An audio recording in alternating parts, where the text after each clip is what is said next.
de ter gasto muito e ter vivido acima das nossas possibilidades. Nomeadamente aquilo que foi culpabilizado pela crise e pelo excesso de despesa pública, diretamente seria o Estado Social o responsável por esta situação a que chegamos. Um Estado demasiado gordo, os portugueses viveram acima das suas possibilidades. Facto que Fernando Henrique veio dizer que não aguentam. Nós pegámos num estudo de um colega nosso, norte-americano, que criou um modelo de cálculo das funções sociais do Estado. É possível fazê-lo, eu gostava de deixar isto claro, até porque estou aqui com o Dr. Paulo Moraes e há outros trabalhos, do Dr. Carlos Moreno, por exemplo. A questão da auditoria à dívida é algo absolutamente básico. Quem paga impostos, quem vive num país, deve ter controle sobre as suas contas públicas, deve saber onde é que se gasta, como é que se gasta, em benefício de quem é que se gasta. Mas hoje em dia existe uma série de números disponíveis aos investigadores que se pode chegar a números muito precisos sobre as contas do Estado. E isso tem sido feito de alguma maneira. O que nós fizemos foi, pegámos nesse modelo e calculámos tudo o que do fator do trabalho. Vocês sabem que no Eurostat e no INE é dividido o fator trabalho em fator capital. Do fator capital aparece a renda, juro e lucro. Tudo o que do fator trabalho é entregue ao Estado, em contribuições para a Segurança Social e em impostos, diretos e indiretos, e tudo o que é recebido nas funções sociais. As funções sociais estão definidas por um índice da União Europeia, que se chama COFOG, onde há uma apresentação dessas funções sociais altamente detalhada. Isto significa que nós podemos saber não só quanto é que é gasto em Segurança Social, mas em que sítios, em que lugares é que é gasto. Não só se é na proteção social, se é nas pensões, se é em serviços de internet, se é em pagamento aos trabalhadores da Segurança Social, se é às pré-reformas, se é aos incapacitados, se é na aquisição de material de escritório. Nós temos uma imensidão de dados que são possíveis de trabalhar e a partir dos quais é possível tirar conclusões, até porque a própria União Europeia obriga a essa contabilidade. E, portanto, o que nós fizemos foi transpor este modelo para Portugal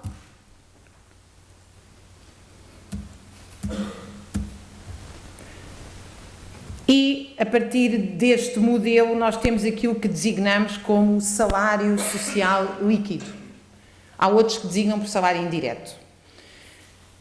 Também vos quero transmitir que uma das primeiras conclusões do nosso estudo foi que o rendimento ou a remuneração do trabalho equivale mais ou menos a metade do PIB, mas já é dessa metade do PIB que é pago o total de 75% dos impostos.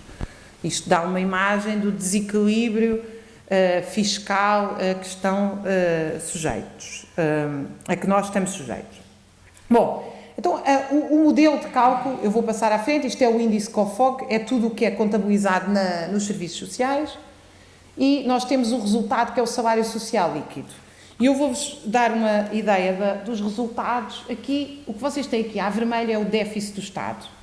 Isto é o déficit do Estado que, como veem, é permanentemente alto. Por exemplo, aqui nós estamos na ordem dos 5%, desapareceram aqui os anos, mas isto começa em 1995. Ah, não, está aqui o ano, 1995.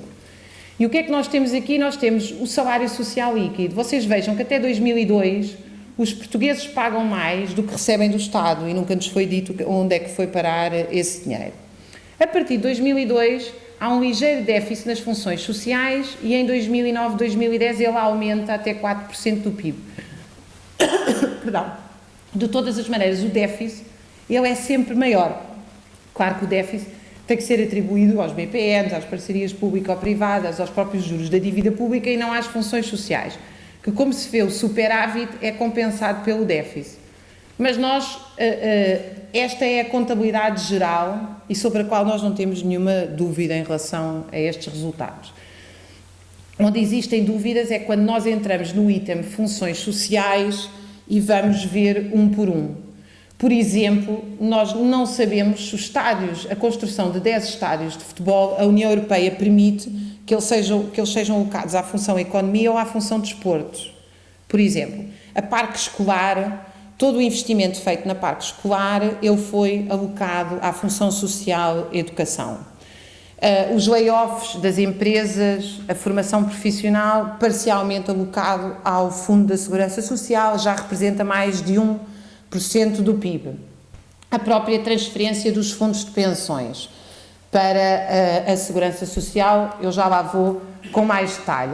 A questão da saúde, mais de metade do orçamento do Serviço Nacional de Saúde neste momento vai para hospitais de gestão empresarial. E agora eu queria que me acompanhassem aqui neste gráfico para verem que é mais ou menos em 2002 que começa o primeiro ligeiro déficit, que é muito ligeiro. Agora já está aqui, é aqui. O que é que acontece em 2002? Justamente a introdução, não só paulatinamente das parcerias público-privadas, como da gestão empresarial nos hospitais referidos. Nós contabilizamos vários fatores nesta transferência. Um deles é uma quebra de produtividade na ordem de 1%, a outra crescem os custos na ordem dos 5%. Ou seja, a saúde gerida por hospitais de gestão empresarial é mais cara e menos eficiente do que a saúde feita no Serviço Nacional de Saúde. Claro que isto vem acompanhado, vocês vejam neste gráfico aqui, esta linha verde corresponde à queda do salário dos médicos e dos enfermeiros e esta linha azul corresponde à subcontratualização externa de serviços. E vejam que ela se dá exatamente no mesmo ano. Há também uma dimensão qualitativa. Justamente a partir do mesmo ano, o que é que nós temos? Uma quebra, há aqui uma variável, mas depois temos uma quebra permanente do número de médicos, mas até um ligeiro aumento do número de consultas. Isto significa que as pessoas cada vez estão menos tempo com o seu médico, justamente desde o mesmo período, ou seja, não só os serviços ficam mais caros, menos eficientes, como qualitativamente a sua qualidade piora. Nós estamos agora a fazer outro livro, que vai sair, posso já dizer, porque ele está na gráfica, vai sair daqui a um mês e pouco, sobre a questão do trabalho, quem é que trabalha em Portugal, como é que trabalha, quanto é que ganha, e sobre a questão da pobreza a nível quantitativo, mas também a nível qualitativo, e, sobretudo, sobre a questão da sustentabilidade da segurança social. E uma das análises que nós fomos à procura foi justamente os processos de descapitalização da segurança social, que neste livro já se nos tinham afigurado muito determinantes. E a conclusão a que chegámos, grosso modo, eu vou-vos dizer o que é que se passou, assim, de forma simplista para se perceber, mas no 25 de Abril há uma transferência de rendimento do capital para o trabalho na ordem dos 15%. Mas esse rendimento não é um rendimento no salário direto, é sobretudo feito sob a forma de prestações sociais e, em grande medida, sob a forma de pensões e segurança social. Isto significa o quê? As pessoas, para terem pensões, têm que ganhar mais. Vocês compreendem que nós, para podermos juntar um bocadinho para não trabalhar na reforma, temos que, enquanto trabalhamos, ganhar mais do que precisamos para viver, para poder pôr de lado. Seja num sistema de repartição ou de capitalização, isto não interessa. Bom, isto no 25 de Abril ele é feito, ou seja, há um aumento do rendimento na ordem dos 15%, mas em grande medida esse aumento do rendimento fica nas mãos do Estado, sob a forma de segurança social, pensões, reformas e sob a forma de Estado social. O que se vê aqui, eu não sei se conseguem ver bem, parece-me que sim, vejam o extraordinário aumento que representa no PIB as pensões. Isto são pensões do regime contributivo, isto não significa que o Estado é gordo, significa que as pessoas pagam para as suas reformas maioritariamente. E nós fomos justamente à procura de perceber qual é o papel da segurança social e tentar responder a esta questão sobre se efetivamente o aumento da esperança média de vida seria a causa da insustentabilidade da segurança social. E eu queria dizer, já não devo ter muito tempo, portanto vou tentar ser rápida. A primeira questão é que o aumento da esperança média de vida é uma boa notícia. Não é assim que é apresentado todos os dias na televisão, já todos percebemos, é apresentado como uma tragédia. A redução do número de filhos também não é uma má notícia. Ela é uma má notícia se as pessoas não podem ter filhos porque não têm emprego, etc. Agora, a segurança social pelo número de filhos, que era algo típico do século XIX, Não há segurança social e, portanto, nós temos muitos filhos, alguns sobrevivem e cuidam de nós. Este era o funcionamento, é a típica segurança social das sociedades mais atrasadas e do início do desenvolvimento capitalista. Também não é uma boa notícia. O que é uma boa notícia é que a sociedade portuguesa se tornou mais rica e o PIB aumentou extraordinariamente. Para terem uma ideia, a nossa produtividade aumentou 5,37% entre 1961 e hoje, o que dá um aumento superior a 400% por trabalhador.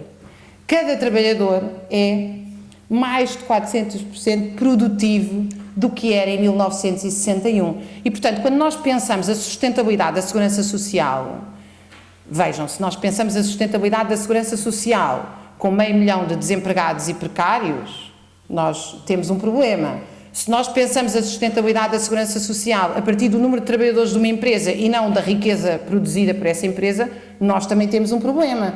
Porque, como vocês sabem, a Brisa aumentou extraordinariamente os seus lucros porque substituiu os seus trabalhadores por máquinas de pagar a autoestrada. Mas não passou a pagar mais para a Segurança Social por isso, pelo contrário, passou a pagar menos. E, portanto, a questão da sustentabilidade da Segurança Social, primeiro, não é verdade que haja uma pirâmide errada. A questão é o seguinte, nós temos 5,5 milhões de população ativa e 2,5 milhões de pensionistas. O problema é que desses 5,5 milhões de população ativa, metade estão desempregados ou precários. E, portanto, ou não descontam e até têm que recolher a Segurança Social sob diversas formas, rendimentos mínimos, extensões do subsídio social, desemprego, etc., ou descontam muito pouco. Mas porquê é que descontam muito pouco? Porque para descontarem mais tinham que ter um salário maior. Para ter um salário maior, algumas empresas tinham que ter um lucro menor, porque a riqueza produzida é grande, aumentou, mas é limitada. O dinheiro não multiplica dinheiro, existe um bolo, e se o bolo está de um lado, não está do outro lado. E, portanto, a nós parece-nos que não há nenhum problema de insustentabilidade da Segurança Social. Há, sim, um problema pela via do aumento da esperança média de vida, há um problema de insustentabilidade da Segurança Social sério pela sistemática descapitalização do Fundo da Segurança Social. Ponho dúvidas, arrisco a dizê-lo, hoje foi anunciado mais um aumento da idade da reforma e eu sei que há, parece, 214 mil funcionários públicos pensados para ir para o despedimento, que o Governo chama eufemisticamente rescisões voluntárias.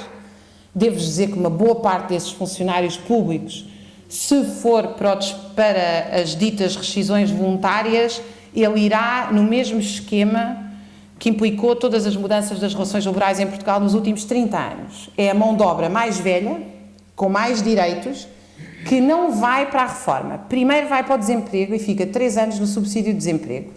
Quem é que paga? O Fundo da Segurança Social. Depois vai para a pré-reforma. Quem é que paga? O Fundo da Segurança Social. E finalmente entra na reforma. O Governo está a sugerir isto às pessoas com mais de 50 anos. Isto numa situação em que nós já temos 1.400.000 desempregados e mais de 1 milhão de trabalhadores precários. Por exemplo, foi anunciada agora a contratação de um empréstimo à banca de mais de 30 milhões de euros para despedir os trabalhadores da RTP, que mais uma vez se chamam rescisões voluntárias. Mais uma vez o Governo está a chamar as pessoas com mais de 50 anos e a sugerir-lhes que façam isto. Esse empréstimo à banca, obviamente, exige o pagamento de juros. Portanto, somos nós, todos, que estamos a pagar um despedimento dos trabalhadores da RTP que ainda por cima vai onerar ainda mais a Segurança Social, quer porque eles vão para a Segurança Social, quer porque há menos pessoas a descontar. Portanto, o fenómeno é sempre um fenómeno dos dois lados e tudo com vista única e exclusivamente a reduzir o custo unitário do trabalho, porque nós vemos pela qualidade da nossa televisão que faltam muitos trabalhadores na RTP, não há excesso, diria eu. Mas, portanto, nós temos este problema e agora aumentando a idade da reforma, quer dizer, dificilmente qualquer fundo pode ser sustentável, por mais rico que ele seja, e ele é muito rico, o Fundo da Segurança Social, porque ele implica contribuições mensais de todos os trabalhadores nesta situação. Por outro lado, há toda a questão da equidade, que eu gostava de deixar aqui uma nota rápida. Numa sociedade que produz uma riqueza coletiva, não se mede a equidade das pessoas por aquilo que pagam ou por aquilo que recebem.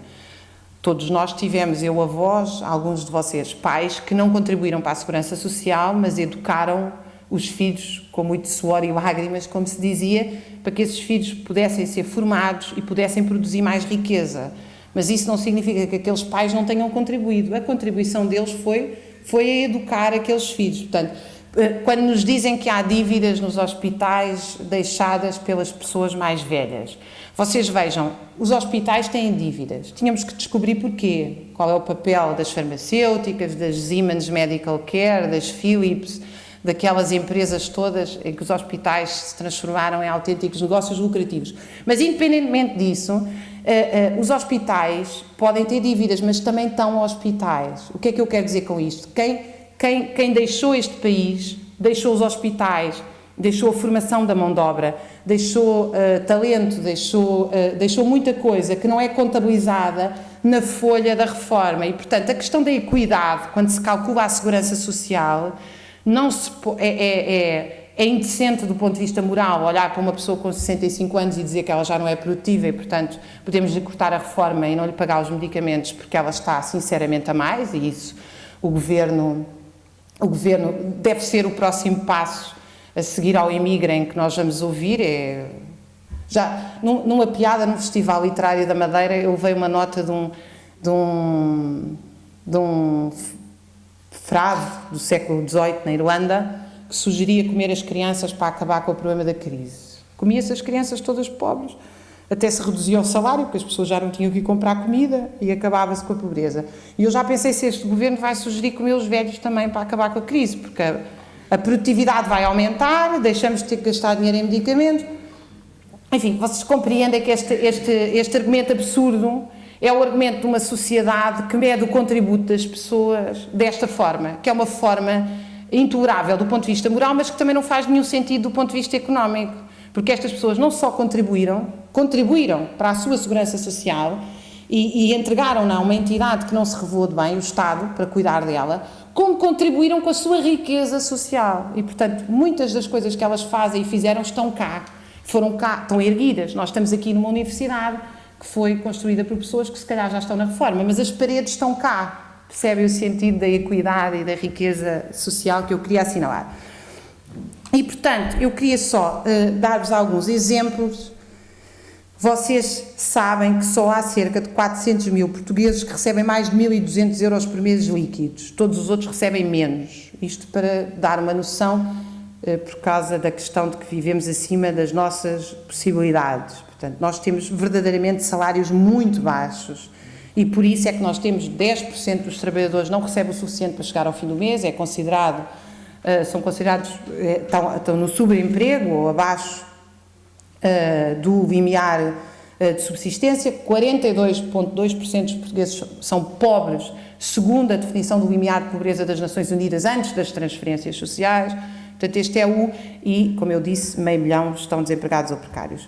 Nós fomos olhar para o que é que aconteceu ao Fundo da Segurança Social. A primeira coisa é que, por imposição da CE, é associado o Fundo da Segurança Social ao desemprego. Ou seja, passa-se a poder usar o dinheiro da Segurança Social para proteger o desemprego.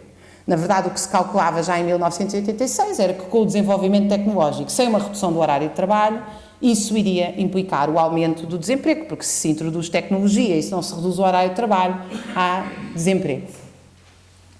E, portanto, essa é uma medida introduzida pela União Europeia que vem logo de seguida com a medida da instituição da pré-reforma em 1981 e antes dessa com outra medida que é a medida dos benefícios fiscais às empresas que contratem trabalhadores, mas na altura, ao fim de 3 anos, as empresas tinham que contratar o trabalhador com contrato sem termo. Hoje em dia, foi a última herança do Miguel Relvas antes de sair, foi deixar um sistema em que os trabalhadores estão 6 meses numa empresa totalmente pagos pela Segurança Social, contratados de forma precária e depois saem e vem outro trabalhador.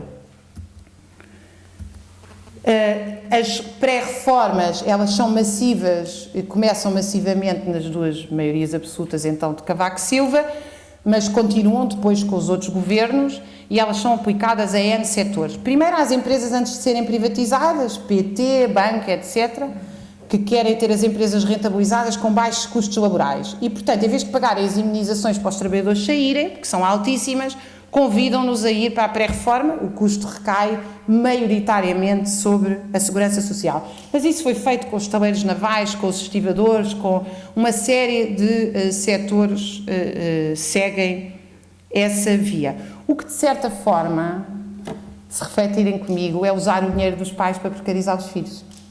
Porque, de facto, o que se está a fazer é usar o Fundo da Segurança Social para criar relações laborais precarizadas, sendo que o dinheiro dos pais já estava parcialmente usado para precarizar os filhos, porque os filhos ficam em casa até aos 30 ou 35 anos, o que significa, de facto, a subtração de uma parte do salário dos pais, que ao terem que aguentar os filhos até aos 25, 30, 35 anos, estão a abdicar de uma parte do seu salário para sustentarem os filhos mais tempo. A sucessão de dívidas à Segurança Social, elas hoje ascendem mais ou menos ao total do orçamento do Serviço Nacional de Saúde. O pagamento de salários em atraso assumido pela Segurança Social já passou de 26 milhões de euros para 75 milhões de euros em 3 anos. A questão do layoff e da formação profissional já está em 1,4% do PIB. Eu esqueci-me de vos dizer que em 2009, 2010, quando o déficit aumenta muito, nós contactámos o INE a perguntar o que é que se tinha passado, porque verificámos que mais de 1% do PIB tinha aumentado substancialmente e tinha aumentado num item impossível. Os trabalhadores da Segurança Social que tratam das questões da reforma por incapacidade. Era impossível. 1% do PIB não se pode gastar, mesmo que todos os portugueses tivessem ficado incapazes de um dia para o outro, não era possível ter gasto aquilo. E contactámos o INE e o INE respondeu-nos que foi um erro, que não devia estar ali. Que é um erro sem qualquer... Vejam, uma coisa é cometer um erro, outra coisa é cometer um erro nos trabalhadores da Segurança Social. O erro que tinha de ter sido cometido numa PPP, num submarino, foi justamente cometido no salário dos trabalhadores da Segurança Social. De qualquer maneira, ou seja, depois da retificação do INE, aquele déficit cai. Isto é o fundo de pensões da Marconi e da Caixa Geral de Depósitos da PT e da ANA, que já vale menos 1/3, tudo, esse menos 1/3 será obviamente assumido pelo Estado. O próprio financiamento ao Estado pela Segurança Social, ou seja, uma parte da Segurança Social tem que ser investida em títulos da dívida ou títulos da dívida garantida pelo Estado, o que significa que inclusive pode estar no BPN, porque não é só títulos da dívida, é títulos da dívida garantida pelo Estado. A transferência do Fundo de Pensões da Banca, foi para um Instituto de Crédito Público, ela foi para pagar dívidas à banca e às farmacêuticas, e agora o valor das pensões dos trabalhadores da banca, que é transferido do Orçamento de Estado, representa 530 milhões de euros por ano. Sendo que a banca, no meio disto tudo, teve um perdão fiscal até 2020. E a criação de todos estes rendimentos mínimos, rendimentos sociais de inserção, extensão do subsídio de desemprego, etc, etc. Os 10 mil milhões de Fundo da Segurança Social que estão parados no Fundo de Titularização. Eu gostava de terminar deixando esta pergunta para discussão: e se houvesse pleno emprego?